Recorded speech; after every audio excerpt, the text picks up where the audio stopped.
آله وأصحابه الذين أوفوا عهدا الذين هم مفاتيح الرحمة ومصابيح الغرر. أعوذ بالله من الشيطان الرجيم. بسم الله الرحمن الرحيم.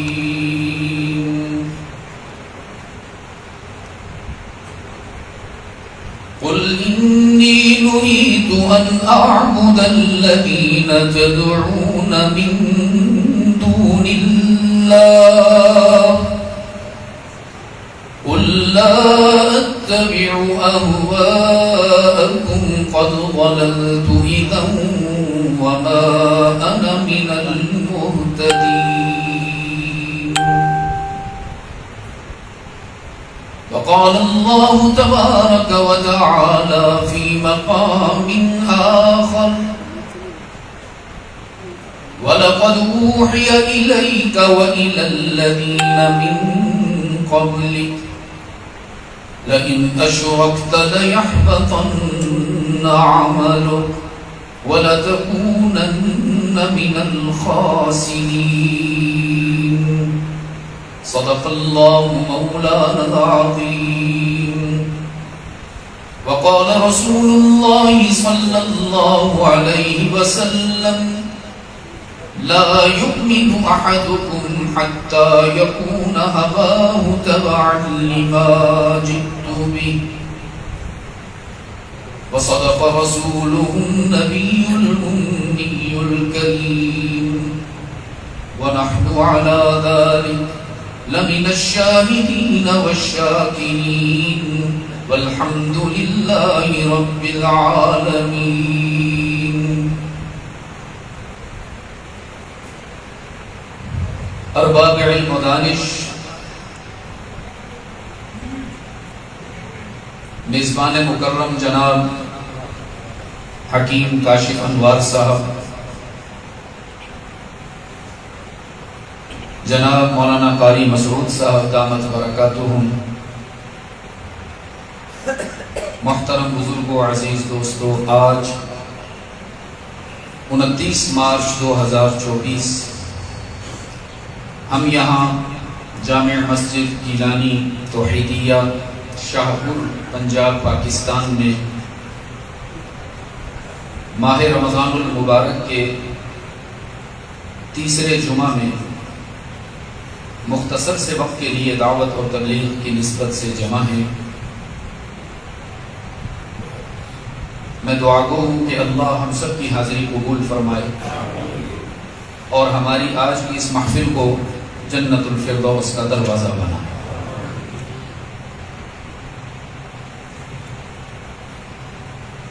آپ اتنی بڑی تعداد میں تشریف لائے ہیں، جبکہ میری اور آپ کی آج دنیاوی زندگی کے سفر میں پہلی ملاقات ہے.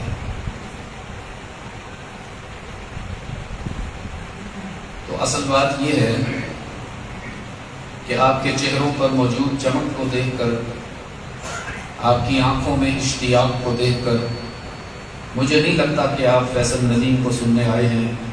مجھے تو یوں لگتا ہے آپ سید عبد المجید ندیم کو سننے آئے ہیں.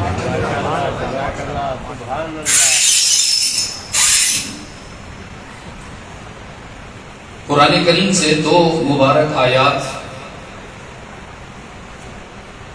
جن کی تلاوت اور سماعت کی سعادت ابھی ہم نے حاصل کی ہے، مجھے آج کی گفتگو کے لیے روشنی فراہم کریں گی.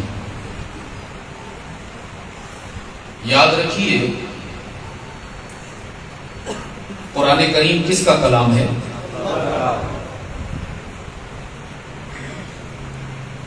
جتنا وہ عظیم ہے اتنا ہی قرآن بھی عظیم ہے. اس کو اللہ نے کتاب ناطق بنا کر بھیجا ہے. یہ کلام ساکت نہیں ہے، یہ خاموش رہنے والی کتاب نہیں ہے. یہ تو ہماری ستم ظریفی ہے کہ ہم نے اس کا گلا گھونٹ رکھا ہے. اس کو غلاف میں مقید کر کے اپنی الماریوں کی زینت بنا رکھا ہے، ورنہ حقیقت یہ ہے عزیز دوستوں، میں کہا کرتا ہوں قرآن کریم اس دنیا میں ہماری بگڑی بنانے آیا ہے۔ یہ جو آج ہم کبھی کہیں دیکھتے ہیں، کبھی کسی کی منت سماجت کرتے ہیں کہ جی قرض دے دو ملک نہیں چل رہا، وہی یہودی جو فلسطین میں ہمارے بچوں کو ذبح کرتے نظر آتے ہیں، ہم انہی یہود کی منت کرتے ہیں تھوڑے بھیک دے دو تاکہ ملک چلے۔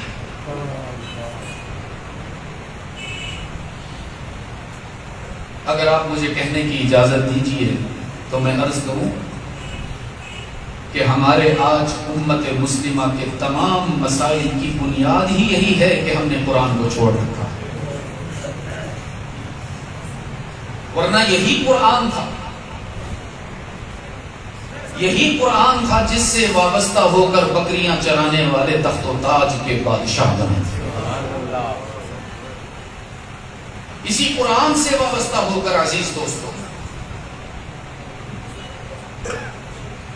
کمزور طاقتور بنے، شقاوت پسند سعادت مند بنے، اسی قرآن سے وابستہ ہو کر مریض صرف تندرست نہیں ہوئے بلکہ زمانے کے معالج بنے۔ آج بھی یہ قرآن پوری آب و تاب کے ساتھ ہمارے پاس موجود ہے، نہ اس کی تاثیر میں کوئی فرق ہے، نہ اس کی طاقت اور شباب میں کوئی فرق ہے، یہ آج بھی ہماری بگڑی بنا سکتا ہے بشرطے کہ ہم قرآن سے اپنے تعلق کو درست کر لیں۔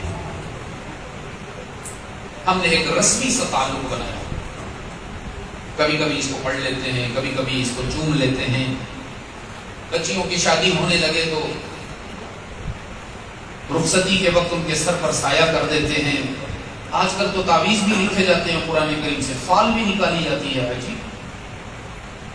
اور جو مقصود قرآن کریم ہے اس کی طرف ہماری توجہ نہیں ہے۔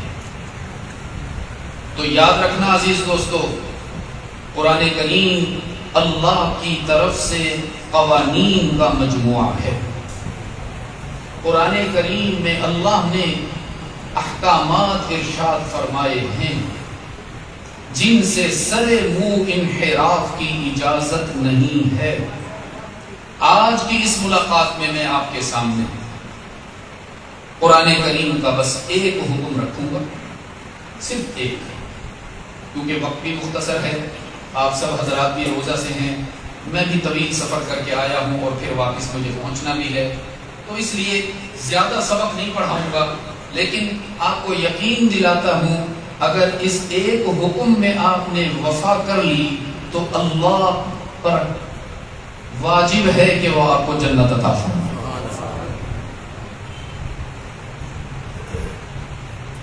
اور وہ ایک حکم کیا ہے وہ عرض کرتا ہوں۔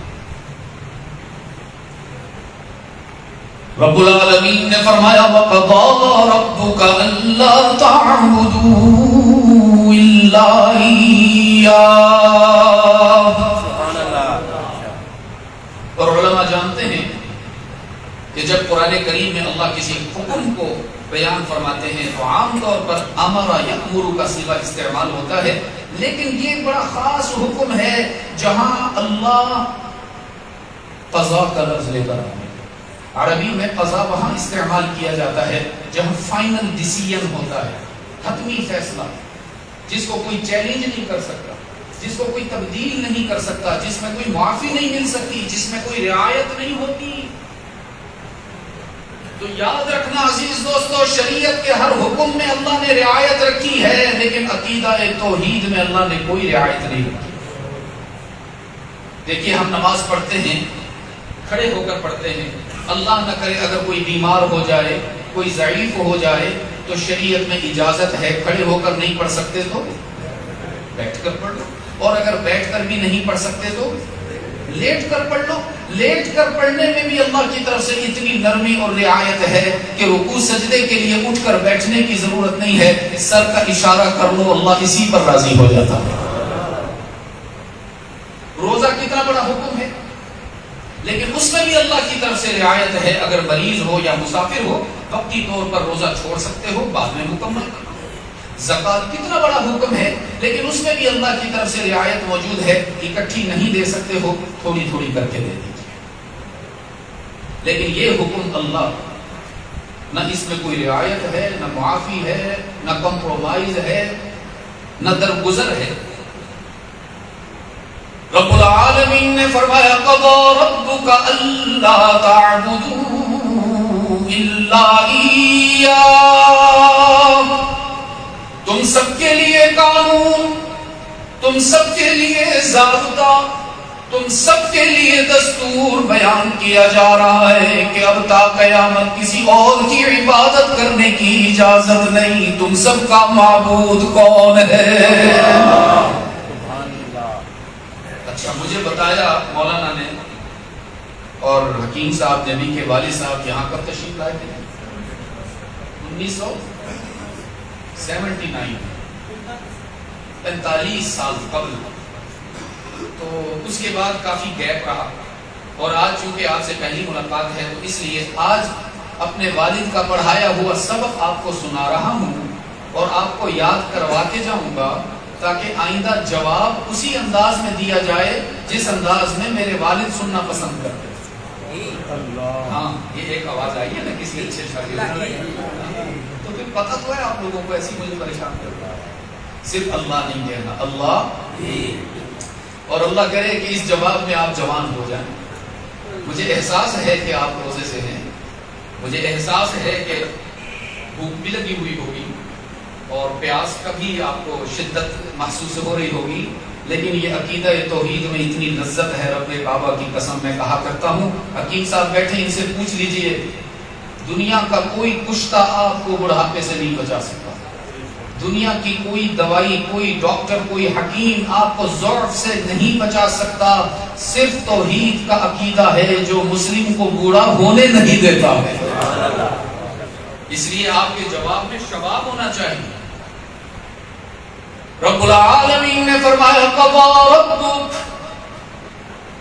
تم سب کے لیے قانون بیان کیا جا رہا ہے جس میں کوئی معافی نہیں، کوئی درگزر نہیں، کہ اللہ تعبدوا الا ایاہ، خیال رکھنا کسی اور کی عبادت نہ کرنا، چھوٹے چھوٹے مفادات کے لیے کسی اور کے سامنے سر نہ جھکا دینا، اللہ کو چھوڑ کر کسی اور کے سامنے دامن نہ پھیلانا، کسی اور کے سامنے جھولی نہ پھیلانا، کسی اور سے شفا نہ مانگنا، کسی اور سے اولاد نہ مانگنا۔ اللہ تعبدوا الا ایاہ، رب کعبہ نے فرمایا تم سب کے لیے قانون بتا رہا ہوں، کسی اور کی عبادت کی گنجائش نہیں ہے، تم سب کا معبود کون ہے؟ ایک اور مقام پر فرمایا وَإِلَٰهُكُمْ إِلَٰهٌ وَاحِدٌ لَا إِلَٰهَ إِلَّا هُوَ۔ ذرا بتاؤ نا شاہپور والو، کتنے معبود ہیں تمہارے، کتنے مسجود ہیں تمہارے، کتنے مشکل کشاؤں کو دل میں بسائے بیٹھے ہو۔ رب العالمین نے فرمایا وَإِلَٰهُكُمْ إِلَٰهٌ وَاحِدٌ۔ غلط فہمی دور کر لیجئے، اگر کسی کی خام خیالی ہے اس کو بتا دیا گیا ہے کہ تم سب کا معبود اللہ ہی ہے، لا الہ الا ہو۔ بیٹھے ہوئے ہاتھ بیٹھے ہوئے کہاں ہیں؟ آگے کیا ہے اس کے؟ لا الہ الا ہو آگے یہ حال ہے آپ لوگوں کا۔ یہ کیا تراویح پڑھ رہے ہو اور پڑھا رہے؟ میں اگرچہ ہوں تو ٹوٹا پھوٹا حافظ، 1990 میں حفظ کیا تھا الحمدللہ، لیکن استاذ بڑا مضبوط تھا میرا، قاری رحیم بخش صاحب رحمۃ اللہ علیہ کے بیٹے سے میں نے حفظ کیا، قاری عبید اللہ صاحب رحمۃ اللہ علیہ۔ پھر پوچھتا ہوں وَإِلَٰهُكُمْ إِلَٰهٌ وَاحِدٌ لا الہ الا ہو الرحمن الرحیم۔ رب العالمین نے عجیب آیت بیان فرمائی ہے عزیز دوستو۔ اس آیت میں اللہ نے اپنی عظمت کو بھی بیان کیا، اپنی رحمت کو بھی بیان کیا ہے۔ رب العالمین نے فرمایا عظیم تو اس قدر ہوں، کوئی میرے برابر نہیں، کوئی میرا ہمسر نہیں، بلند ایسا ہوں لیس کمثلہ شیء، نہ کوئی ذات میں میرے جیسا، نہ صفات میں میرے جیسا، نہ احسانات میں میرے جیسا، عظیم تو اس قدر ہوں کوئی میرے جیسا نہیں، اور رحیم اس قدر ہوں کہ شاہپور میں رہنے والا بندہ ایک دفعہ کہتا ہے یا اللہ، میں 70 دفعہ جواب دیتا ہوں لبیک یا عبدی۔ نعرہ تکبیر! میرے بندے تو نے بلانے میں دیر کی ہے، میرے آنے میں دیر نہیں ہے، تو نے یاد کرنے میں دیر کی ہے، میرے جواب دینے میں دیر نہیں ہے۔ رب العالمین نے فرمایا اللہ تعبدوا الا ایاہ۔ شاہپور والوں وعدہ کیجئے میرے ساتھ، زندگی کے ہر موڑ پر، زندگی کے ہر قدم پر ہم یقین رکھیں گے کہ ہم سب کا معبود کون ہے۔ ہائے ہائے، ابھی جواب ایسا نہیں آیا کہ آواز عرش تک چلی جائے، ابھی چھت تک جا رہی ہے۔ میرا دل چاہتا ہے کہ آواز اللہ کے عرش تک چلی جائے، اور اس مسجد میں مجلس کے ارد گرد جو فرشتے کھڑے ہیں رجسٹر لے کر اور شرکائے محفل کا نام لکھ رہے ہیں، میں چاہتا ہوں ہر ساتھی کے نام کے ساتھ فرشتے مہر لگا دیں کہ یہ موحد بیٹھا ہوا ہے۔ اور ویسے بھی جس سے پیار ہوتا ہے نا شاہپور والوں، اس کے تو نام لینے میں بھی لذت ملتی ہے۔ پتہ نہیں تم نے کبھی عشق کیا کہ نہ کیا، اور پتہ نہیں تم عشق کہتے کسے ہو۔ یاد رکھنا عزیز دوستو، عشق کبھی ناپاک نہیں ہوتا۔ میں اپنے نوجوانوں سے کہہ رہا ہوں، جو ناپاک ہو جائے وہ عشق نہیں ہوتا، وہ ہوس ہوتی ہے۔ عشق ہمیشہ پاکیزہ ہوتا ہے۔ وہ فارسی میں ہے، تو فارسی بہت کم لوگ سمجھتے ہیں، بائے سب کو زید مجنون خلق پرسد نیچسو۔ ایک روز مجنون کتے کے پاؤں چوم رہا تھا، کسی نے کہا کہ دیوانے ہو گئے ہو، پاگل ہو گئے ہو، ظالم، جانور کے پاؤں چوم رہے ہو، وہ بھی حرام جانور۔ تو مجنون نے عجیب بات کی عزیز دوستو، کہنے لگا این سجے در پورے لیلا گاہے گاہے رفتہ۔ یہ کوئی عام کتا نہیں ہے، یہ کتا کبھی کبھی میرے محبوب کی گلی کا چکر لگا کے آتا ہے۔ تو میں سوچتا ہوں اپنے محبوب کے قدم تو چوم نہیں سکتا، اس کے نشانات قدم پر اس کا قدم آیا ہوگا، اس کے قدم کو چوم کر اپنے عشق کی تسکین کر لیتا ہوں۔ لوگ تو محبت اور عشق میں جانوروں کے پاؤں چوم لیں، اور آپ سے اللہ کا نام ہی نہیں لیا جا رہا۔ رب العالمین نے فرمایا اللہ تعبدوا الا ایاہ، کون ہے تم سب کا معبود؟ اور شاید آپ یہ سمجھ رہے ہوں گے کہ صرف ہمارے لیے اللہ نے سختی کی ہے، اتنا مشکل قانون بیان کیا کہ کسی اور کے آگے سر نہیں جھکانا، کسی اور کو معبود نہیں ماننا، جبکہ قرآن کے آئینے میں نظر آتا ہے اللہ نے یہ قانون صرف آپ کے لیے نشر نہیں کیا، یہی قانون اللہ نے آدم کو بھی بتایا تھا، نوح کو بھی بتایا تھا، ابراہیم کو بھی سنایا تھا، اسماعیل کو بھی بتایا تھا، موسیٰ کو بھی بتایا، عیسیٰ کو بھی بتایا، اور تمام انبیاء اور رسل کے امام محمد مصطفیٰ کو بھی بتایا تھا، جن کے پاس آئے تھے مشرکین مکہ کہ آؤ محمد تھوڑی سودا بازی کر لیتے ہیں، ہم تمہارے رب کی پوجا کرنے پر راضی ہیں اگر تم ہمارے بتوں کی عبادت کر لو، ہم تمہارے رب کا سجدہ کرنے کو تیار ہیں اگر تم بھی لات منات عزا اور حبل کو معبود مان لو. رب العالمین نے فرمایا قل فغیر اللہ تأمرونی اعبد ایھا الجاہلون. میرے محبوب بتا دیجئے مشرکین مکہ کو کہ تمہیں مجھ سے یہ غلط فہمی کیوں ہو گئی ہے. بتوں کے آگے سر جھکانا تو دور کی بات, بتوں کو اپنا معبود ماننا تو دور کی بات, محمد تو اللہ کے علاوہ کسی اور کا خیال اپنے دل و دماغ میں بھی نہیں لا سکتا ہے.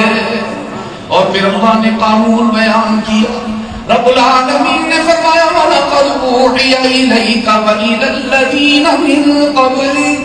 میرے محبوب آپ کے لیے بھی یہی ضابطہ بیان کر رہا ہوں, آپ سے پہلے تمام انبیاء اور رسول کے لیے بھی یہی قانون بیان ہوا ہے.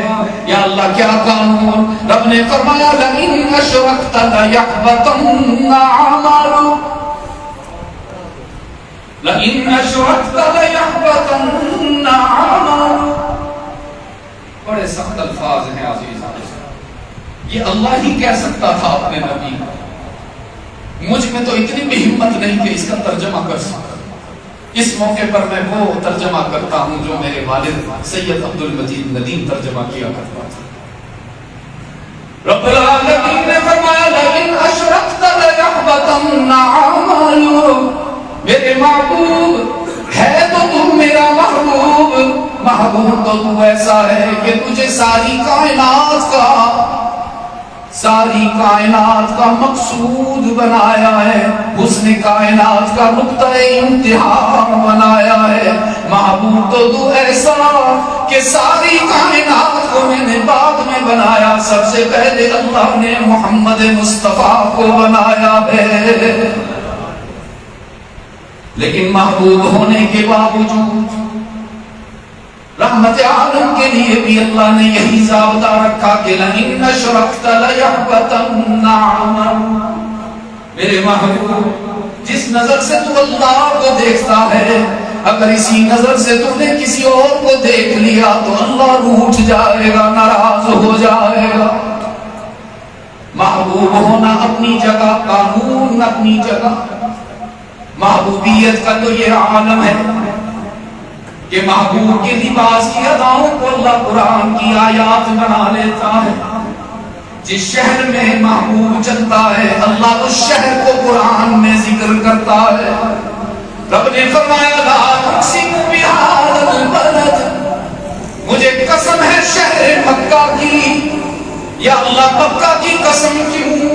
کیا اس لیے کہ وہاں بیت اللہ ہے, یا اس لیے کہ وہاں صفا مروہ ہے, یا اس لیے کہ وہاں زمزم کا چشمہ ہے, یا اس لیے کہ وہاں حتیم ہے, غار ثور ہے, غار حرا ہے, مقام ابراہیم ہے.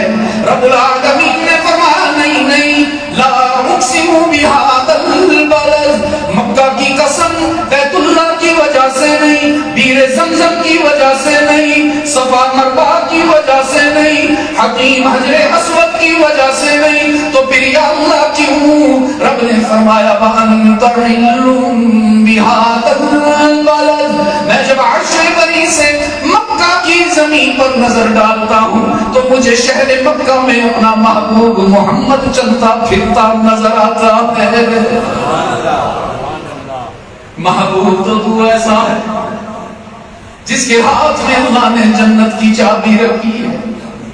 محبوب تو ایسا ہے ساری کائنات چاہتی ہے کہ اللہ راضی ہو جائے, اور اللہ چاہتا ہے میرا محمد خوش ہو جائے. آسمان کی بلندی بھی اسی لیے کہ اللہ راضی ہو, زمین کی وسعت بھی اسی لیے کہ اللہ راضی ہو, سورج کا دہکنا بھی اسی لیے کہ کون راضی ہو. ذرا بلند آواز سے کوشش تو کرو. چاند کی چاندنی بھی اسی لیے کہ کون راضی ہو جائے, ستاروں کی جھلملاہٹ بھی اسی لیے کہ کون راضی ہو جائے, رات کا اندھیرا بھی اسی لیے کہ کون راضی ہو جائے, صبح کا سویرا بھی اسی لیے کہ کون راضی ہو جائے. پھولوں کا مہکنا بھی اسی لیے کہ کون راضی ہو جائے، انادل کا چہکنا بھی اسی لیے کہ کون راضی ہو جائے۔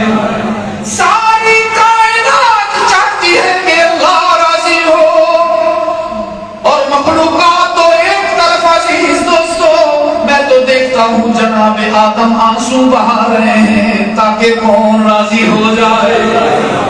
جناب نوح 950 سال دعوت دیتے نظر آ رہے ہیں تاکہ کون راضی ہو جائے۔ جناب ابراہیم اپنے بچے کے گلے پر چھری چلاتے نظر آ رہے ہیں تاکہ کون راضی ہو جائے۔ اور چھوٹا سا اسماعیل معصوم فرزند اپنے باپ کے سامنے اپنا گلا پیش کر رہا ہے تاکہ کون راضی ہو جائے۔ جناب ہاجرہ شیطان کو دھتکارتی نظر آ رہی ہے تاکہ کون راضی ہو جائے۔ جناب سیدہ عائشہ رضی اللہ تعالی عنہا آنسو بہاتی نظر آ رہی ہے تاکہ کون راضی ہو جائے۔ کتنا عجیب موقع تھا میرے عزیز دوستو۔ کسی خاتون کے لیے سب سے قیمتی سرمایہ اس کی عزت ہوتی ہے۔ عورت روٹی کے بغیر زندہ رہ سکتی ہے، عزت کے بغیر نہیں۔ کتنا مشکل وقت آیا ہماری روحانی والدہ محترمہ پر، منافقین نے الزامات لگائے، ہماری والدہ کے کردار پر انگلی اٹھائی۔ رحمت عالم صلی اللہ علیہ وسلم سے اجازت لے کر سیدہ عائشہ اپنے والدین کے گھر میں آ گئی، مصلی اٹھا لیا اور گھر کے ایک کونے میں جا کر سجدے میں سر رکھ کے رونا شروع ہو گئی۔ فرماتی ہے میں نے اپنے ابا کو سلام کیا، انہیں جواب نہ دیا۔ میں نے اپنی والدہ کو سلام کیا، انہوں نے جواب نہ دیا۔ پھر میں نے اپنا سارا غم، اپنا سارا دکھ، اپنے سارے آنسو، اپنی ساری آہیں اور سسکیاں اللہ کے لیے خاص کر دی۔ کچھ عرصہ کے بعد رحمت عالم صلی اللہ علیہ وسلم تشریف لائے، دروازہ بجایا، جناب ابو بکر رضی اللہ تعالی عنہ نے دروازہ کھولا۔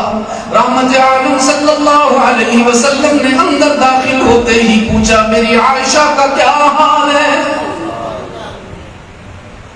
جناب ابو بکر کی سسکیاں نکل آئیں، اشکبار ہو کر عرض کیا اللہ کے محبوب کیا بتائیں، جب سے واپس آئی ہے اپنے گھر میں کھاتی بھی کچھ نہیں، پیتی بھی کچھ نہیں، سجدے سے سر نہیں اٹھا رہی، وہ تو رو رو کر اس کا برا حال ہے۔ اللہ کے محبوب مصلی بھی گیلا ہو گیا۔ رحمت عالم صلی اللہ علیہ وسلم نے فرمایا بلاؤ میری حمیرہ کو، میں اسے ملنا چاہتا ہوں۔ والدہ محترمہ گئی، سیدہ عائشہ رضی اللہ تعالی عنہا سے کہا آؤ نہ تمہارے محبوب آئے۔ سیدہ عائشہ رضی اللہ تعالی عنہا آئی، فرماتی ہیں میرا دل چاہتا تھا اپنے محبوب کو آج اپنے دل کا حال بتا دوں کہ سب منافقین جھوٹ بولتے ہیں، لیکن نہیں سنا ہے، اس لیے کہ میرے آقا کی تربیت تھی کہ مشکل میں کسی اور سے مدد نہیں مانگنی، مشکل کشا کون ہے؟ اللہ کی قسم اگر اس روز سیدہ عائشہ محمد مصطفیٰ سے مدد مانگ لیتی تو کوئی نہ کوئی رخصت نکل آتی، لیکن فرماتی ہیں رحمت عالم نے فرمایا عائشہ کچھ کہو نہ، اپنی صفائی میں سننے کے لیے آیا۔ عرض کیا اللہ کے محبوب کئی راتیں ہو گئی تھی تڑپتے ہوئے، آنسو بہاتے ہوئے، کئی روز ہو گئے تھے آپ کی زیارت نہیں کی تھی، آج آپ کا چہرہ دیکھ لیا تو میرا دل پرسکون ہو گیا۔ باقی میں آپ کو اپنی صفائی پیش نہیں کروں گی، انما اشکو بثی وحزنی الی اللہ، میرے سارے آنسو، میرا سارا غم، میری ساری آہیں اور سسکیاں کسی اور کو سنانے کے لیے نہیں، میں اپنا سارا درد دل اپنے اللہ کو سنا چکی ہوں.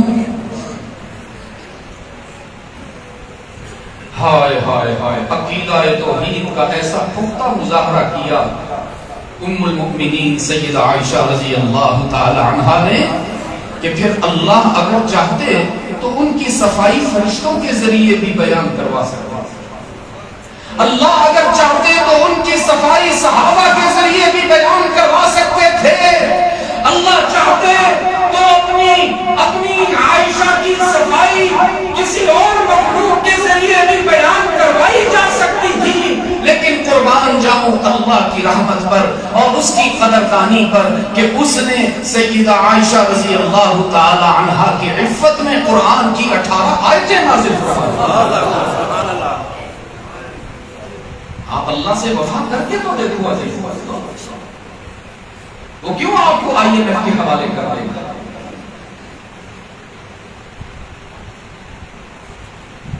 ہمارا دوست ہو کر کسی اور کے پاس جائے ہماری غیرت گوارا نہیں کرتی تو اللہ کا محبوب بندہ ہو کر یہودیوں سے قرضے مانگے اس کی غیرت بھی گوارا نہیں کرتی. لیکن اس کا بندہ بھی تو بن کے دکھائے نا.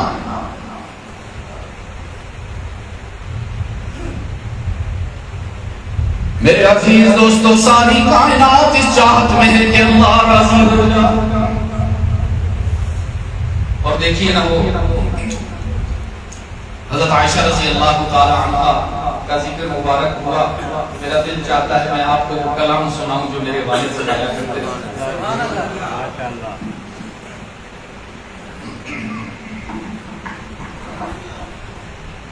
فرمایا تیری پاکیزگی پر نطق فطرت نے شہادت دی. نطق فطرت قرآن کریم. تیری پاکیزگی پر نطق فطرت نے شہادت دی. تجھے عظمت عطا کی عافیت بخشی فضیلت دی. خدا لم یزل کا بارہا تجھ پر سلام آیا. مبارک ہے وہ لب جن پر ادب سے تیرا نام آیا. رسول اللہ نے رکھا ہے صدیق کا لقب تیرا. فقط فرشی نہیں عرشی بھی کرتے ہیں ادب تیرا. تیرا حجرہ امین خاص ہے ذات رسالت کا کہ بساط عرض پر ٹکڑا یہی ہے باب جنت کا. اس کی وجہ ہے کہ اسی میں رحمت للعالمین رہتے تھے رہتے ہیں. اسی میں رحمت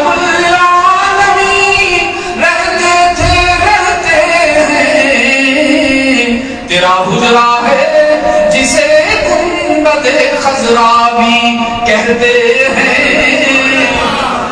عزیز دوستو، ساری کائنات اس چاہت میں ہے کہ اللہ راضی ہو جائے. کیا سورج، کیا زمین، کیا آسمان، کیا چاند، کیا ستارے، کیا صحرا، کیا دریا، کیا جنگلات، کیا رشار، کیا انسان، کیا جنات، کیا فرشتے، کیا انبیاء، کیا رسل، ہر کوئی چاہتا ہے اللہ مجھ سے راضی ہو جائے.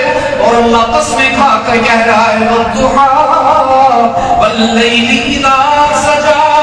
محبوباً مجھے تیرے چمکتے ہوئے چہرے کے انوارات کی قسم، مجھے تیری کالی زلفوں کی سیاہی کی قسم. وَلَسَوْفَ يُعْطِيكَ رَبُّكَ فَتَرْضَىٰ. ساری کائنات چاہتی ہے کہ اللہ راضی ہو اور اللہ وعدہ کرتا ہے کہ محمد کے چہرے پر مسکراہٹ لاؤں گا. محبوبیت کا یہ عالم ہے عزیز، محبوبیت کا یہ عالم ہے کہ اللہ نے قسمیں کھا کھا کر کہا ہے کہ میں نے ساری کائنات کو اتنا حسین نہیں بنایا جتنا عبداللہ کے یتیم کو خوبصورت بنایا. مجھے حسان ابن ثابت رضی اللہ تعالی عنہ یاد آ گئے. ان کی مشہور نعت آپ نے سنی ہوگی، وہ احسن منک کا مشہور نعت ہے. لیکن یہ نعت تو انہوں نے اسلام قبول کرنے کے بہت عرصہ بعد پڑھی تھی. آج میرا دل چاہتا ہے آپ کو وہ نعت سناؤں جو حسان نے اسلام قبول کرنے سے پہلے پڑھی. اور عجیب واقعہ ہے تو عزیز دوستو، پتہ نہیں آپ نے پہلے کبھی سنا کہ نہ سنا. حسان ابن ثابت رضی اللہ تعالی عنہ قبول اسلام سے قبل بھی مشہور شاعر تھا، لیکن ان کی وجہ شہرت جو تھی وہ مدحیہ شاعری نہیں تھی، ذمیہ شاعری تھی. یعنی وہ مذاق اڑانے کے ماہر تھے، دشمن پر ہوٹنگ کرنے کے ماہر تھے، ان کے عیوب کو اچھالنے کے ماہر تھے. تو ایک مرتبہ مشرکین آئے ان کے پاس اور آ کر کہنے لگے حسان ہم آپ کے لیے بہت سے دراہم لائے ہیں، بہت سے دنانیر لے کر آئے ہیں، بہت سا سونا چاندی لے کر آئے ہیں، قبول فرما لیں. حسان نے کہا قبول تو میں کرتا ہوں، لیکن کام بتاؤ کام کیا ہے. وہ کہنے لگے کام بہت چھوٹا سا ہے محترم، کام یہ ہے کہ آپ نے محمد کے خلاف شاعری کرنا ہے. ہم تو اس سے لڑتے لڑتے تھک گئے، ہم اس کا مقابلہ نہیں کر پا رہے. ہم چاہتے ہیں آپ محمد کے خلاف ایسے اشعار بناؤ کہ لوگ اس سے محبت نہ کریں، نفرت کریں. تو حسان نے کہا ٹھیک ہے، یہ تو بہت آسان سی بات ہے، میرے تو بائیں ہاتھ کا کھیل ہے، میں کر دوں گا. لیکن ایک مہربانی کرو، اگر محمد میں کوئی عیب ہے تو مجھے بتا کے جاؤ، تاکہ میں اس عیب کو بنیاد بنا کر شاعری کی عمارت اس پر تعمیر کروں. تو غور سے سننا عزیز دوستو، بالخصوص میرے نوجوانوں جو پتہ نہیں کس کس کو اپنا آئیڈیل بناتے ہیں. آج آپ کو گواہی سناتا ہوں مشرکین کی کہ جنہوں نے 40 سال رحمت عالم کو اپنی آنکھوں سے دیکھا. مشرکین کہنے لگے حسان کیا بتائیں تمہیں، 40 سال ہو گئے عبداللہ کے یتیم کو دیکھتے ہوئے، آمنہ کے لال کو دیکھتے ہوئے. ہم نے اس کی خلوت بھی دیکھی ہے، ہم نے اس کی جلوت بھی دیکھی ہے، اس کی گفتگو بھی سنی ہے، اس کا سکوت بھی دیکھا ہے، اس کی رفتار بھی دیکھی ہے، اس کی گفتار بھی دیکھی ہے، ہم نے اس کے رخسار بھی دیکھے ہیں، ہم نے اس کو اٹھنا بیٹھنا چلنا پھرنا کھانا پینا سونا جاگنا سب دیکھا ہے. لیکن 40 سال دیکھنے کے بعد ہم لات اور عزا کی قسم کھا کے کہتے ہیں آج تک محمد میں کوئی عیب نظر نہیں آتا. پتہ نہیں ہمیں کیا اپنے نبی میں کمی نظر آتی ہے کہ نہ ان کی سنتیں اچھی لگتی ہیں، نہ ان کی شریعت پسند آتی ہے. میرے اللہ کی قسم کھا کے کہتا ہوں مسجد میں بیٹھ کر ہمارے ماں باپ کے ہم پر اتنے احسانات نہیں ہیں جتنا ہم پر محمد مصطفیٰ کے احسانات. تو حسان کہنے لگا کہ محترم اگر تم مجھے عیب نہیں بتاؤ گے تو میں شاعری کیسے کروں گا، میں تو جھوٹا شاعر تو نہیں ہوتا.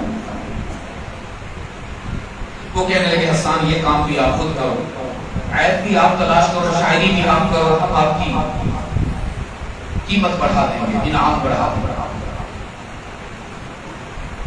حسان کہنے لگے نہیں وہ تو تمہارے ہمسائے ہیں، تمہارے پاس رہتے ہیں، میں کہاں سے عیب تلاش کروں گا، بس دیکھو نا وہ ہم آپ کو بتاتے ہیں. پھر انہوں نے بتایا کہ وہ ایک راستہ ہے جہاں سے روزانہ محمد مصطفیٰ صلی اللہ علیہ وسلم گزرتے ہیں، آپ اس راستے میں بیٹھ جاؤ، جب وہاں سے وہ گزریں گے نا تو تم دیکھنا، تم چونکہ دشمن کی نظر سے دیکھ رہے ہو تو تمہیں کوئی نہ کوئی عیب نظر آتا ہے. حسان کہتے ہیں ٹھیک ہے میں کوشش کرتا ہوں. چلے گئے اس راستے میں جا کر بیٹھ گئے جہاں سے اللہ کے محبوب صلی اللہ علیہ وسلم نے گزرنا تھا. اب انتظار میں ہے، کچھ دیر گزری کہ اتنے میں اللہ کا محبوب گزرتے ہوئے دکھایا. سبحان اللہ. اور میں کہتا ہوں کہ جب اللہ کے محبوب فرش پہ چلتے ہوں گے حاملین عرش بھی ان کا چہرہ دیکھنے کو ترستے ہوں گے. اب جب حسان نے دیکھا اللہ کے محبوب کے چہرے پر، سبحان اللہ، عجیب الفاظ ہیں ہمارے نبی کے حسن کو بتانے کے لیے ہند بن ابی حالہ نے عجیب الفاظ استعمال کیے ہیں. میں صرف ایک آپ کو بتاتا ہوں، یتلالأ وجهه تلالؤ القمر لیلۃ البدر. اچھا یہ حدیث، یہ جملہ سمجھنے کے لیے آپ کو دو لفظ بتاتا ہوں، پہلے وہ سمجھو. یتلالا عربی میں کہتے ہیں، یتلالا لؤلؤ سے ہے، اور لؤلؤ عربی میں کہتے ہیں سچے موتی، جو میں نے بھی آج تک نہیں دیکھا اور شاید آپ لوگوں نے نہیں دیکھا. ہم تو وہ دیکھتے ہیں نا، وہ جو آرٹیفیشل آج کل موتی بنے ہوتے، وہ سچا موتی بنتا کیسے؟ وہ کسی فیکٹری میں تیار نہیں ہوتا. یہ جو سمندر کے کنارے سیپی ہوتی ہے، اس میں جاندار ہوتا ہے، وہ کبھی کبھی منہ کھولتا ہے. تو اتفاق ایسا ہو کہ وہ منہ کھولے اور بارش ہو رہی ہو، اور بارش کا کوئی قطرہ اس کے منہ میں چلا جائے اور پیٹ میں چلا جائے، تو 6 مہینے تک وہ بارش کا قطرہ اللہ کی قدرت سے سچے موتی میں تیار ہو جاتا ہے. اچھا وہ اتنا روشن اور اتنا چمکدار ہوتا ہے، اتنا صاف اور شفاف ہوتا ہے کہ دنیا کے جو بادشاہ ہوتے ہیں بڑے بڑے، وہ تلاش میں رہتے ہیں کہیں سے سچا موتی ملے، میں اس کو خریدوں ہر قیمت پر اور اپنے تاج کے فرنٹ پر لگاؤں. اتنی اس کی چمک ہوتی ہے. اور دوسرا لفظ اس میں استعمال ہوا بدر. بدر عربی میں کس کو کہتے ہیں جی؟ چاند کو نہیں، 14ویں رات کے چاند. کتنا روشن ہوتا ہے، خوبصورت ہوتا ہے، حسین ہوتا ہے. ہمارے اکثر شعراء اپنے محبوب کو تشبیہ دیتے ہیں 14ویں رات کے چاند کے ساتھ. تو اب آپ سمجھیں اس جملے کو سمجھیں کہ ہند بن ابی حالہ ہمیں یہ کہنا چاہ رہے ہیں کہ اگر ایک طرف سچا موتی رکھ دو، دوسری طرف 14ویں رات کا چاند رکھ دو، پھر ان دونوں کی چمک کو اکٹھا کر لو تو محمد کا چہرہ اس چمک سے بھی زیادہ روشن ہوا کرتا. حضرت حسان ابن ثابت رضی اللہ تعالی عنہ نے رحمت عالم صلی اللہ علیہ وسلم کو گزرتے ہوئے دیکھا تو گھائل ہو گئے، اپنا دل نکال کر محمد کے قدموں میں رکھ دیا. وہیں بیٹھے بیٹھے ناف کہا، میرے آقا کو نہیں پتا کہ کیا ہو گیا، وہ تو اپنی ترتیب سے اپنے معمول کے مطابق گزر رہے تھے، ان کو نہیں پتا تھا حسان کیوں بیٹھا. وہیں بیٹھے بیٹھے ناف لکھا، یہ فرمایا لما رأيت أنواره سطعت، لما رأيت أنواره سطعت، وضعت من خيفتي كفي على بصري خوفا على بصري من حسن صورته فلست أنظره إلا على قدري فروح من النور في جسم من القمر كحلية نسجت بالأنجم الزهري. گویا کہ حسان نے کہا، گویا کہ ترجمہ نہیں ہو سکتا ان الفاظ کا، گویا کہ حسان نے کہا کہ رحمت عالم کو دیکھ کر مجھے تو یوں لگتا ہے جیسے 14ویں رات کا چاند سنہرا لباس پہن کر فرش زمین پر اتر آیا ہو. محمد کو دیکھ کر مجھے تو یوں لگتا ہے جیسے آسمان پر دہکنے والا سورج میرے محمد کے چہرے کا طواف کرنے کے لیے فرش زمین پر اتر آیا ہو. گویا کہ حسان نے کہا کہ سر سے لے کر پاؤں تک تنویر ہی تنویر ہے صلی اللہ علیہ وسلم. یہ دوسرا سبب ہے، پہلا وہ تھا اللہ کی بات. یہ دوسرا سبب ہے کہ جب بھی میرے آقا کا نام نامی اس میں گرامی آئے تو بے قرار ہو کر صلی اللہ علیہ وسلم. ایسا نہیں یہ ٹھنڈا ٹھنڈا درود پاک، یہ تو فیصل کو سننے میں اچھا نہیں لگ رہا تو ادھر کیسے مقبول ہو.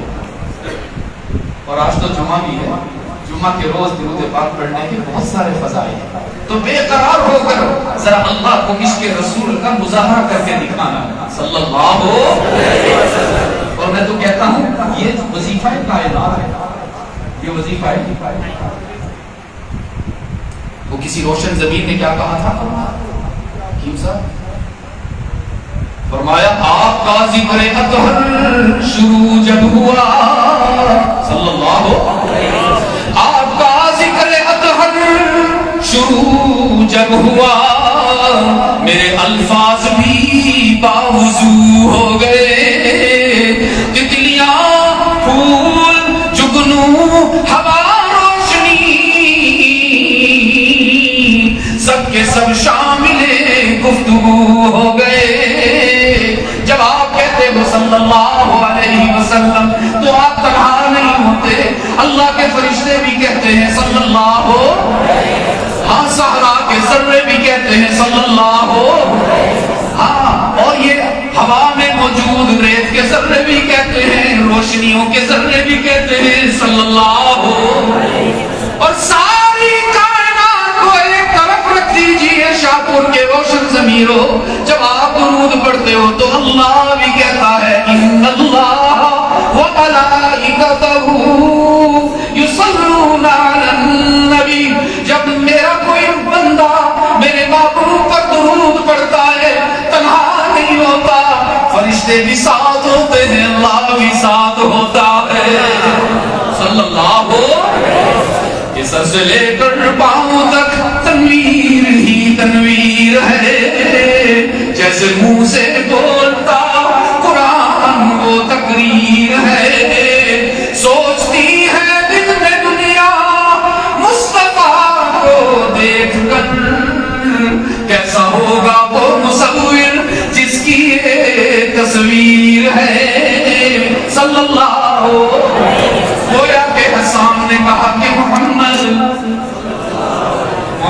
وہ گمگشتہ قوموں کا ہادی صلی اللہ علیہ وسلم، جو عالم میں علم و عمل کا منادی، وہ پیغمبر عزم و خود اعتمادی، اور شریعت ہے جس کی بہت سیدھی سادی، نہ دنیا پرستی نہ رہبانیت ہے، معیشت بدامہ یہ روحانیت ہے، شرف صرف اسلام کو ہے یہ حاصل کہ جس کا نبی ہر صفت میں ہے کامل، نہ دنیا کا طالب نہ دنیا سے غافل، اولو الامر یعنی رحیم اور عادل، وہ مشفق جو غیروں کو اپنا بنا لے، وہ مشفق ہائے ہائے، وہ دیکھیے نا فتح مکہ کے موقع پر رحمت عالم صلی اللہ علیہ وسلم اسی مکہ میں آ رہے ہیں فاتح بن کر، جہاں سے نکالے گئے تھے، جہاں سے رات کے اندھیرے میں نکالے گئے تھے، قتل کے منصوبے بنا کر میرے آقا کے حجرے کے گرد پہرا دیا جا رہا تھا، ان دشمنوں کے نرے سے شاہد الوجوہ کہہ کر ریت پھینک کر وہاں سے اللہ نے باہر نکلوا دیا تھا، لیکن اسی مکہ میں سن 8 ہجری میں میرے آقا فاتح بن کر آ رہے ہیں۔ تو عزیز دوستو، مکہ کو برباد کرنے نہیں آئے، آباد کرنے آئے۔ عام طور پر فاتح مفتوحہ قوم پر مظالم ڈھایا کرتے ہیں نا، بیٹیوں کی عزتیں لوٹی جاتی ہیں، بہنوں کے دوپٹے سر سے اتارے جاتے ہیں، بوڑھوں کے بڑھاپے کو ویران کیا جاتا ہے، ماؤں کی ممتا لوٹ لی جاتی ہے، لیکن یہ تو عجیب فاتح آیا ہے، نہ اس سے پہلا کوئی ایسے آیا نہ اس کے بعد کوئی ایسا آیا ہے۔ میرے آقا فاتح بن کر داخل ہو رہے ہیں، اور جب داخل ہوئے ہیں اونٹنی پر تو فخر اور غرور سے سر اکڑا ہوا نہیں ہے، عاجزی اور تواضع میں سر جھکا ہوا ہے۔ شاہپور والوں کبھی کامیابی ملا کرے تو مغرور نہ ہوا، کبھی بزنس میں منافع ہوا کرے تو متکبر نہ بن جائے۔ 2 رکعت نوافل شکرانے کے پڑھا کرو کہ اسی نے کرم کیا ہے کہ تمہیں راحت عطا فرمائی۔ رحمت عالم 10,000 قدسیوں کا لشکر لے کر مکہ میں داخل ہو رہے ہیں کہ اچانک کانوں میں آواز آئی، ایک مجاہد کی آواز آئی، حضرت سعد بن عبادہ رضی اللہ تعالی عنہ نے نعرہ لگایا، الیوم یوم الملحمہ، مکہ والوں تیار ہو جاؤ، تیار ہو جاؤ، آج محمد اور اس کے سپاہی آ رہے ہیں، آج اللہ کا محبوب اور اس کے رضاکار آ رہے ہیں، تیار ہو جاؤ، ماضی تمہارا تھا، حال ہمارا ہے، کل تمہاری تلوار تھی، ہمارے گلے ہوا کرتے تھے، آج ہماری تلوار ہوگی اور تمہارے گلے ہوں گے، کن کن کر بدلہ لیا جائے گا بلال کی طرف کا، کن کن کر حساب لیا جائے گا سمیرہ کی دو لختگی کا، گن گن کر تم سے انتقام لیا جائے گا، احد پر چچا حمزہ کی لاش کے 11 ٹکڑوں کا، معافی نہ ملے گی، آؤ نا چھپتے کیوں ہو، ذرا باہر تو آؤ نا، الیوم یوم الملحمہ، آج ہم تمہاری تکہ پوٹی کر کے دکھائیں گے۔ رحمت عالم صلی اللہ علیہ وسلم کے کانوں میں آواز آئی، فرمانے لگے یہ کس کا نعرہ ہے، یہ کون کہہ رہا ہے؟ عرض کی اللہ کے محبوب سعد بن عبادہ ہیں، سید الانصار۔ رحمت عالم نے فرمایا بلاؤ ان کو میرے پاس، بلایا گیا، میرے آقا نے پوچھا سعد کیوں ایسا نعرہ بلند کر رہے ہو، کس کی اجازت سے یہ سلوگن بلند کر رہے ہو؟ عرض کی اللہ کے محبوب مجھے ان کے مظالم نہیں بھولتے، مجھے ان کا کردار رہ رہ کر یاد آتا ہے، کس طرح انہوں نے ہمارے ساتھیوں کو تڑپایا، کس طرح انہوں نے ہمارے ساتھیوں کو تڑپایا۔ رحمت عالم کی آنکھوں میں آنسو آ گئے، فرمانے لگے سعد اگر تمہیں ان کے مظالم یاد ہیں تو محمد کا کردار بھی یاد ہونا چاہیے، یہ مجھے بھی تو ستایا کرتے تھے نا، میری راہوں میں بھی تو کانٹے بچھایا کرتے تھے نا، میری ہوٹنگ کیا کرتے تھے، میرے گلے میں چادر ڈال کر میرا دم ڈھونڈتے تھے، میں سجدے میں جاتا تو اوجری میری کمر پر رکھ دیتے تو میری چھوٹی بیٹی 7 سال کی فاطمہ اپنے ننھے ہاتھوں سے اس وزن کو دور کرتی، لیکن تمہیں یاد ہے نا میں ان کے سارے مظالم سہ کے بیت اللہ آتا، سر سے پاؤں تک زخمی ہو کے آتا، اپنے دل پر ان کے غلیظ ناروں کی چبھن لے کر آتا، اور پھر بیت اللہ کا گلاف پکڑ کے عرض کرتا الہ العالمین خون میں ڈوب کے آیا ہوں، لیکن اس لیے نہیں کہ تجھ سے تیرا غضب مانگوں، میں اس حال میں بھی تجھ سے رحمت مانگتا ہوں۔ پھر وہ جھنڈا لے کر انہی کے فرزند کو دے دیا اور فرمایا تم جاؤ اور میری طرف سے اعلان کر دو مکہ کی گلیوں میں کہ الیوم یوم المرحمہ، آج انتقام کا دن نہیں، آج بدلے کا دن نہیں، آج تو معافی کا دن ہے، درگزر کا دن ہے۔ محمد تمہارے گلے کاٹنے نہیں آیا، مکہ والوں محمد تو تمہیں سینے سے لگانے آیا ہے، جھکنے کی ضرورت نہیں، گھبرانے کی ضرورت نہیں، ڈر کر بھاگنے کی ضرورت نہیں، کھول دو نا دروازے اپنے گھروں کے بھی اور اپنے دلوں کے بھی۔ وہ مشفق جو غیروں کو اپنا بنا لے، وہ قائد جو بھولوں کو رستہ دکھا دے، صلی اللہ علیہ وسلم۔ اللہ نے اپنا محبوب تو ایسا بنایا کہ مسجد اقصی میں تمام انبیاء اور رسول موجود ہیں۔ شب معراج اللہ کی طرف سے اعلان ہوا صفیں بناؤ، ابھی جماعت سے نماز پڑھی جائے گی، تمام انبیاء اور رسول صفوں میں آ گئے۔ میرا دل کہتا ہے اس روز ہر نبی کی چاہت ہوگی کہ مجھے امامت دے دی جائے، میں امام بن جاؤں سب کا۔ آدم بھی چاہتے ہوں گے، نوح بھی چاہتے ہوں گے، سلیمان بھی چاہتے ہوں گے، ابراہیم کی بھی چاہت ہوگی، اسماعیل کا بھی شوق ہوگا، موسیٰ اور عیسیٰ بھی چاہتے ہوں گے شاید ہمیں امام بنایا جائے۔ اللہ جبرائیل کو بھیجیں گے اور اعلان فرمائیں گے جاؤ جبرائیل جا کر سب کو اعلان کر دو، تمام انبیاء اور رسل صفوں میں آ جائیں، کوئی اور امام نہیں بنے گا۔ فَلْيَتَقَدَّمْ یا محمد آج تو عبداللہ کا یتیم تمام انبیاء اور رسل کا امام بنے گا. محبوب ایسا ہے لیکن قانون میں محبوب کے لیے بھی رعایت نہیں ہے. رحمت عالم نے فرمایا, رب العالمین نے فرمایا, میرے محبوب قل انی امرت ان اعبد اللہ مخلصا, قل انی امرت ان اعبد اللہ. یہاں پہ بات پوری ہو گئی. اے میرے نبی اپنی امت کو بتا دیجئے کہ محبوب ہونے کے باوجود اللہ نے محمد کو بھی یہی آرڈر دیا ہے کہ عبادت کسی اور کی نہیں کرنی. معبود کون؟ آگے اللہ نے فرمایا مخلصا, وہی خالص لے کے آنا, خالص ملاوٹ نہ ہونے دینا. ایسا نہ کرنا کبھی کہیں سجدہ کر لو, کبھی کہیں سجدہ کر لو. ایسا نہ کرنا مشکل میں کبھی کسی کو مدد کے لیے بلا لو, کبھی کسی سے مدد مانگ لو.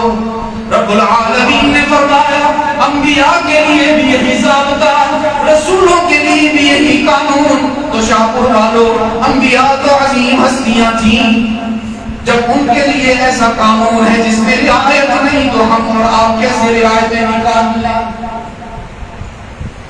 ہم اور آپ کیوں ادھر ادھر سب جھکاتے پھریں؟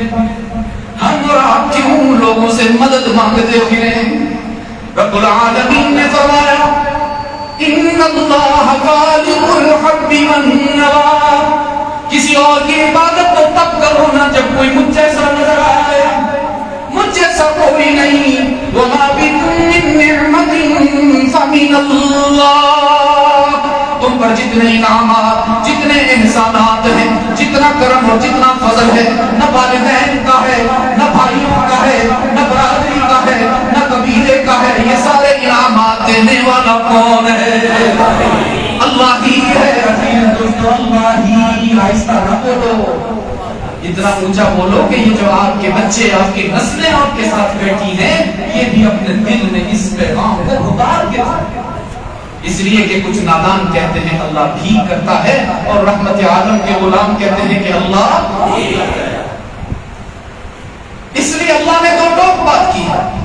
رب العالمین نے فرمایا قضا ربک, تم سب کے لیے قانون, ضابطہ, دستور, نہ قابل معافی, نہ قابل رعایت کہ اللہ تعبدوا الا ایاہ, کوئی اور تمہارا معبود نہیں. تم سب کا معبود کون ہے؟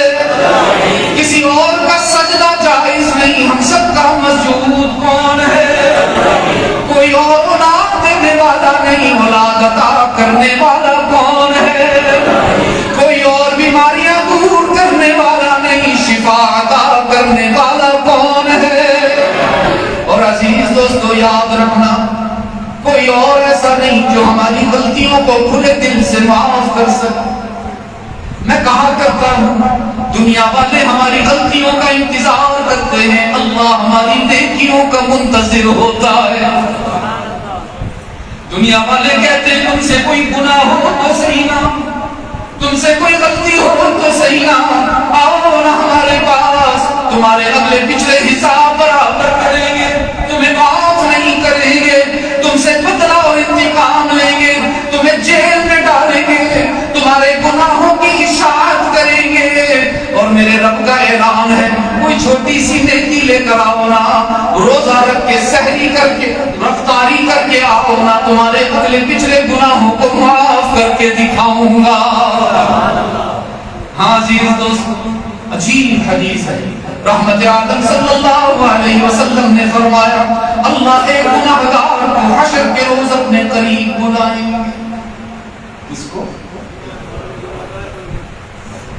ہم تو گناہگاروں کو نفرت کی نظر سے دیکھتے ہیں. ہماری تو اولاد نافرمان ہو جائے تو اخبار میں آگ کرنے کا اشتہار لگا لوگوں سے کہتے ہیں اس کا بائیکاٹ کرو, بہت برا آدمی ہے. گھر کے دروازے بند کر لیے جاتے ہیں, اس پر باپ جیب خرچی دینا بند کر دیتا ہے, ماں محبت کی نگاہ ڈالنا بند کر دیتی ہے. ہر شخص گناہگار سے نفرت کرتا ہے، بس ایک ہے جو اپنے گناہگار بندے پر نہ روٹی بند کرتا ہے، نہ پانی بند کرتا ہے، نہ آکسیجن بند کرتا ہے، نہ اس کے گناہ اس کی اولاد کو ظاہر کرتا ہے۔ رحمت عالم نے فرمایا اللہ حشر کے روزے گناہگار کو قریب بلائے، اتنا قریب حتی یضع کنفہ علیہ۔ اب اس کا ترجمہ کرنا علماء بتائیں گے آپ کو اس کا کیا ترجمہ ہے، میں تو پریکٹیکل ترجمہ کر کے دوستوں کو دکھاتا ہوں کہ حتی یضع کنفہ علیہ، اللہ ایک بہت بڑی سی چادر لے کر اس گناہگار کے چہرے پر ڈال دیں گے تاکہ کسی کو میرے بندے کا نام بھی پتہ نہ چلے، اس کی شکل بھی پتہ نہ چلے۔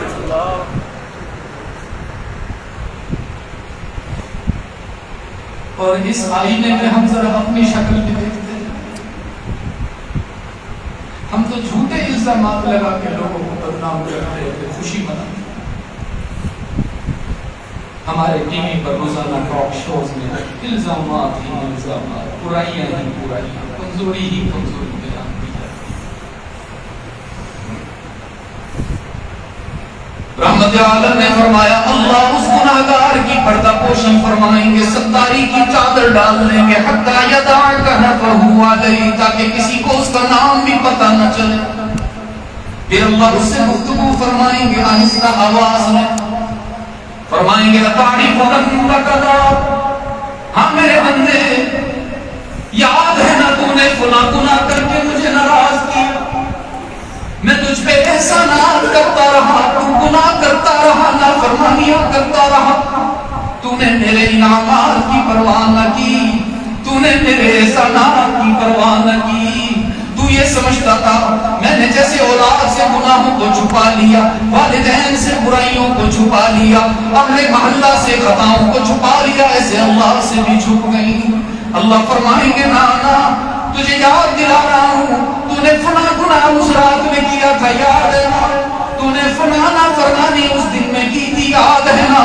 رحمت عالم نے فرمایا وہ گناہگار انسان شرمندہ ہو کر ہاتھ باندھ کر سر جھکا کر مجرموں کی طرح کھڑا ہو جائے گا، آنکھوں سے آنسو بہ رہے ہوں گے، سر سے پاؤں تک پسینے میں ڈوب جائے گا اور کہے گا یا اللہ انکار کی کوئی گنجائش نہیں، اے اللہ مانتا ہوں اپنے سارے گناہوں کو، ساری خطاؤں کو، میں نے جو کچھ کیا میری غلطی تھی، تسلیم کرتا ہوں۔ رحمت عالم نے فرمایا اپنے بندے کی شرمندگی کو دیکھ کر اللہ کی رحمت جوش میں آئے، اللہ فرمائیں گے سترتھا علیک فی الدنیا، میرے بندے میں نے دنیا میں تجھ پر مہربانی کی، تو گناہ کیا کرتا تھا میں چھپا دیا کرتا تھا، آج کیسے تجھے رسوا کر دوں، آج کیسے تجھے بدنام کر دوں، سن میرا اعلان سن، انا اغفرها لک اليوم، تو جتنے مرضی گناہ لے کے آ، میں اعلان کرتا ہوں سارے معاف کر دیے۔ اور کیوں نہ معاف کروں، تو جیسے کے لیے تو میرے محمد نے آنسو بہایا، تو جیسے کہ یہ میرا نبی ساری رات آنسو بہاتا، راتیں تھک جاتی تھی محمد نہیں تھکتا۔ حضرت عائشہ فرماتی ہیں ایک رات میرے آقا نے پوری رات قیام میں گزارا، رکوع نہیں کیا، سجدہ نہیں کیا، بیٹھے نہیں، حتی تورمت قدما، اتنی لمبی نماز پڑھی کہ میرے آقا کے پاؤں بھی سوج گئے، رو رو کے داڑھی گری ہو گئی، کرتے کا گریبان بھی تربتر ہو گیا۔ سیدہ عائشہ فرماتی ہیں ساری رات میرے نبی نے اللہ سے ایک ہی دعا کی ہے، ان تعذبهم فإنهم عبادك، الہ العالمین اگر میری امت کے گناہگاروں کو تو سزا دینے لگے، انہیں جہنم میں ڈالنے لگے ان گناہوں کی وجہ سے، کوئی تجھے نہیں روک سکتا، کوئی تجھے نہیں روک سکتا، تیرے اپنے بندے جیسے چاہے وہ کر رہے، وَإِن تَغْفِرْ لَهُمْ فَإِنَّكَ أَنْتَ الْعَزِيزُ الْحَكِيمُ، لیکن میرے معبود میں تیرا محبوب ہو کر آنسو بہا رہا ہوں، راتیں تھک رہی ہیں محمد نہیں تھک رہا، اندھیرے ہار رہے محمد نہیں ہار رہا، میرے پاؤں سوجتے ہیں تو سوج جائیں، میرے آنسو بہتے ہیں تو بہ جائیں، میرا کرتا آنسوؤں سے گیلا ہوتا ہے تو ہو جائے، لیکن منوا کے رہوں گا الہ العالمین، اگر تو میرے آنسوؤں کی لاج رکھتے ہوئے میری امت کے گناہگاروں کو معاف کر دے تو بھی تجھ سے پوچھنے والا کوئی نہیں۔ اور میں تقریباً 10 سال ہو گئے بخاری کی یہ حدیث سناتا ہوں، اور میں دوستوں سے کہتا ہوں لوگوں کو مان ہوتا ہے اپنی نیکیوں پر، کوئی کہتا ہے جی ہم نے ساری زندگی روزہ نہیں چھوڑا، کوئی کہتا ہے میں نے ساری زندگی نماز نہیں چھوڑی، کوئی کہتا ہے میں نے 20 حج کر لیے، کوئی کہتا ہے میں نے 100 عمرے کر لی ہے۔ اللہ کی قسم فیصل کو اپنی کسی نیکی پر کوئی بھروسہ نہیں، میرے پاس تو اللہ کو پیش کرنے کے لیے کچھ نہیں، صرف یہ ایک حدیث ہے بخاری کی جو ہر بیان میں سناتا ہوں اس امید کے ساتھ کہ اگر اللہ مجھے جنت دیں گے تو اسی بخاری کی روایت پر دیتا ہوں، جس میں رحمت عالم صلی اللہ علیہ وسلم نے فرمایا تھا اے میرے صحابہ آج تمہیں ایک خاص بات بتاتا ہوں، میں نے آج تک کبھی نہیں بتایا۔ تو صحابہ نے عرض کیا اللہ کے محمد ضرور ارشاد فرمائے، تو رحمت عالم نے فرمایا ان لکل نبی دعویٰ، اللہ نے اپنے ہر نبی کو ایک اسپیشل دعا دی تھی، جیسے ہی نبی کو دعا کرتے اللہ نقد قبول کرتے، دیر نہ کرتے، قد دعا بها فاستجیب، ہر نبی نے اپنی دعا استعمال کر لی۔ تو صحابہ نے عرض کیا اللہ کے نبی آپ نے وہ دعا کہاں استعمال کی؟ ہمیں نہیں پتا آدم نے کیا مانگا اس دعا سے، نوح نے کیا مانگا، ابراہیم نے کیا مانگا، کس نے اولاد مانگی، کس نے عذاب مانگا، کس نے حکومت مانگی، کس نے عذاب کو دور کروایا، ہمیں نہیں پتا۔ اللہ کے رسول سانو کہہ دسو تسی اس دعا دل کی مانگیا سی۔ تو شاہپور والو ذرا دل کو مضبوط کرنا یہ حدیث سنتے ہوئے، رحمت عالم نے فرمایا تیرے صحابہ میں نے آج تک وہ دعا استعمال نہیں۔ صحابہ نے عرض کیا کیوں اللہ کے نبی کیوں استعمال نہیں کی؟ کیا آپ کی زندگی میں کوئی ایسا لمحہ نہیں آیا جب آپ کا دل کرتا ہو آج وہ دعا استعمال کر کے اللہ سے منوا لوں؟ رحمت عالم نے فرمایا کیا پوچھتے ہو میرے صحابہ، میری زندگی کی کتاب کا ہر صفحہ تمہارے سامنے کھلا، کوئی میرے دل سے پوچھے نا جب میری سمیہ کے دل ٹکڑے کیے گئے، کوئی میرے دل سے پوچھے نا جب میرے بلال کے تپتی ہوئی ریت پر اس کو لٹایا جاتا تھا، جب میرے خباب ابن عرب کو انگاروں پر ڈھونڈا جاتا، کوئی پوچھے میرے دل سے، لیکن میں نے وہ دعا سنبھال کے اپنے ہاتھ میں لا کے رکھی ہے، نہیں کروں گا استعمال دنیا میں رہتے ہوئے۔ تو صحابہ نے عرض کیا اللہ کے رسول کب وہ استعمال کریں گے؟ آخر اللہ کا گفٹ ہے نا، استعمال تو کرنا ہے نا۔ سارے نبیوں نے استعمال کر لی اپنی دعا، سارے رسولوں نے کر لی، آپ نے کیوں سنبھال کے رکھی ہے؟ کب کرو گے وہ استعمال؟ ہائے ہائے شاہپور والو، ہائے ہائے ہائے، وہ جس کو ہم نے اپنی خوشیوں سے بھی باہر نکال دیا، اپنے غموں سے، نہ ہمارے جنازے سنتے رہ گئے، نہ ہماری شادی۔ وہ نبی کہنے لگے میں استعمال نہیں کروں گا میرے صاحب، میری امت کو بتانا میں وہ دعا سنبھال کے رکھوں گا۔ تو اللہ کے رسول کب کریں گے؟ فرمایا فجعلنا دعوتی شفاعۃ لامتی یوم القیامہ۔ یہاں آ کے میری اردو کی لغت ختم ہو جاتی ہے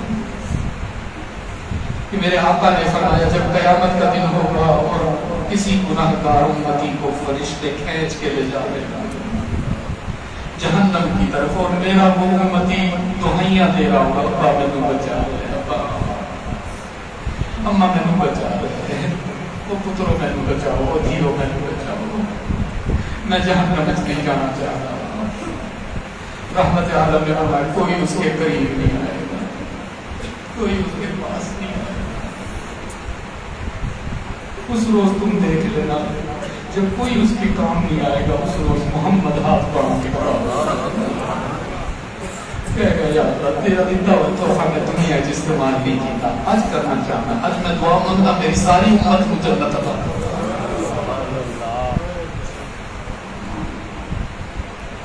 اس لیے میں کہتا ہوں کسی اور سے بے وفائی کرنا پڑے تو کر لینا، محمد سے بے وفائی نہ کرنا، کسی اور کا دل دکھانا پڑے تو کھا دینا، اپنے نبی کا دل۔ وہ اگر چاہتے اس دعا کو استعمال کر کے حسین کو کربلا میں زندہ کروا دے، انہوں نے اپنی اولاد کی زندگی کر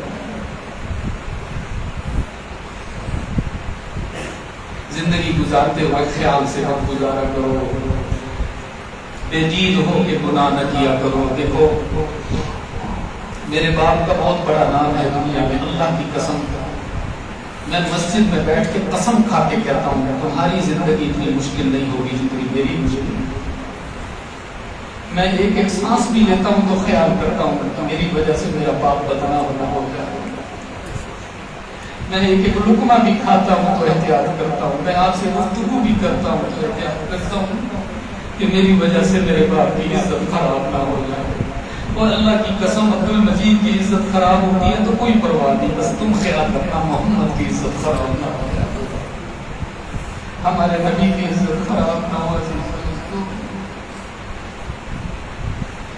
رحمت عالم صلی اللہ علیہ وسلم کی عجیب حدیث ہے ابن ماجہ کی، دیکھو میں آپ کو حوالے ساتھ دے رہا ہوں، کچی باتیں نہیں کر رہا ہوں، میں حوالے دے کے جا رہا ہوں۔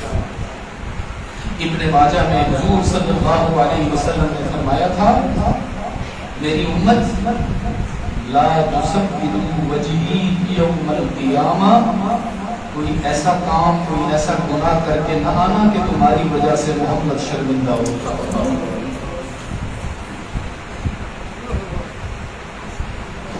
علماء جانتے ہیں میں نے نرم ترجمہ کیا، عربی کا یہ ترجمہ نہیں ہے جو الفاظ ہیں، اور چونکہ میرے نبی کی بات ہے میں آپ کو بتا کے جاؤں گا، چاہے آپ ناراض ہوتے ہو تو ہو جاؤ، میں آپ کی ناراضی گواہ کروں گا اپنے نبی کی، میں دوسری نسل میں سے ہوں، سید ہوں، میں اپنے نانا کا پیغام آپ کو پورا دوں گا۔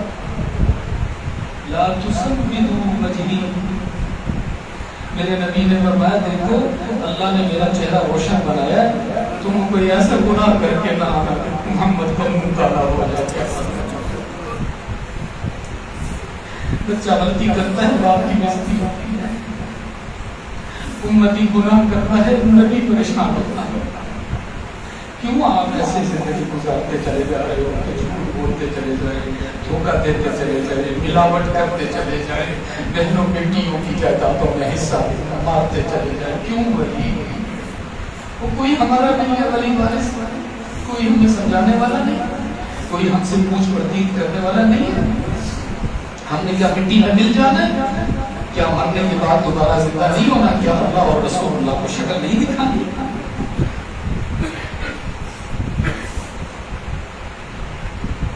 اس لیے عزیز دوستو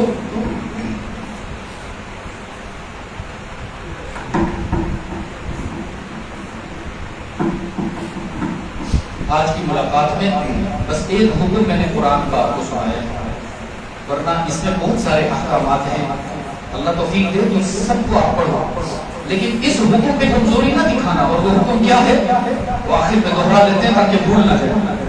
فرمایا قضى ربك الا تعبدوا الا اياه، وعدہ کر کے شاہپور والوں جواب دینا، آج وعدہ کرنا فیصل سے جھوٹا نہیں سچا وعدہ، کہ مرنا پڑا تو مر جائیں گے، جلنا پڑا تو جل جائیں گے، بھوکا رہنا پڑا تو بھوکے رہ لیں گے، ساری دنیا کے مظالم سہ لیں گے، لیکن وعدہ کرتے ہیں کہ اللہ کی عبادت میں کسی کو شریک نہیں کریں گے۔ تو پھر اعلان کیجئے نا کہ تم سب کا معبود کون ہے؟ اللہ ہی کہنا، اس میں کمزوری نہ دکھانا۔ ہم سب کا معبود کون ہے؟ ہم سب کا مسعود کون ہے؟ اللہ الغیوب کون ہے؟ کارساز و دستگیر و حاجت روا اور مشکل کشا کون ہے؟ اور یہ کوئی انوکھی بات نہیں ہے، تو وہی بات ہے جو محمد نے صحابہ کو سکھائی، یہ وہی بات ہے جو ابو بکر اور عمر عثمان و علی نے آخر پہنچائی. یہ وہی بات ہے جو حسنین نے جان دیتے ہوئے بھی سنائی. یہ وہی بات ہے جو ہمارے والدین نے ہم تک پہنچائی. پتہ نہیں آپ کو یاد ہے کہ نہیں, مجھے اچھی طرح یاد ہے. میں چھوٹا معصوم بچہ ہوتا تھا جب میری والدہ مجھے رات کو سلاتی, اپنے بازو پر میرا سر رکھتی اور پھر مجھے لوریاں سناتی کہ بیٹا پڑھتا رہا کر لا الہ. پتہ نہیں آپ اپنے بچوں کو یہ سکھاتے ہو کہ نہیں, کہیں آپ کا سارا ٹائم اس وقت موبائل نہ دے دے گیا. یہ سبق یاد ہے یا بھول گئے؟ یاد کر لو. چلو آج بھی پتہ نہیں زندگی میں ملاقات ہو یا نہ ہو, مل کے یاد کرتے ہیں. لا الہ الا اللہ.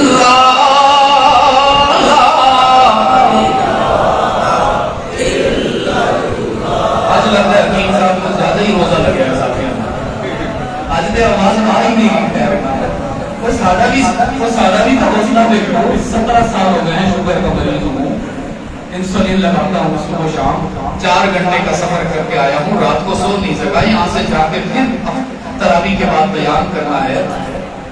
میں آپ کہیں تو میں یہ بھی ہٹا دوں انشاءاللہ, اللہ کے کرم سے آواز پہنچا دوں گا اس کی مدد سے. لیکن آپ کرنا کیوں نہیں پڑھ رہے تو کیا ہوگا؟ اتنا گھبراتے بے قرار ہو کے پڑھو نا, اس کی محبت میں ذرا دکھا دو نا آج اپنا سارا جذبہ. لا الہ